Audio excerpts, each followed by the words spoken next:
like that. Is the latest innovation that's drawing worldwide attention. Pretty quick and easy. It really was. I didn't really feel anything, to be honest. Central Wisconsin company offering its employees a microchip plant held a party to kick off the new program. Around 50 employees at 3 Square Market gathered to get the microchip. It's about the size of a grain of rice and gets implanted into the hand using a syringe. Participating employees will be able to use it to open doors, log onto their computers, and pay for snacks in the break room. We came across this and saw it being used in other societies. We said, why not us? Why not us? That's the attitude here at 3 Square Market in River Falls. The software engineering company has taken the tech world by storm by offering to microchip employees. An opportunity that we saw to really provide something to society.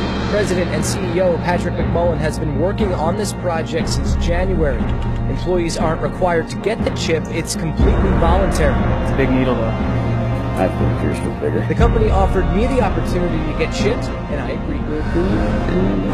Pockets. Employee Tony Dana says the chip will be used for basic tasks, like getting in and out of the building, logging onto his computer, and buying snacks in the break room. And then to finalize your payment, you'll put your RFID chip, hold it against it. Green rice was implanted into the hands of more than 50 employees at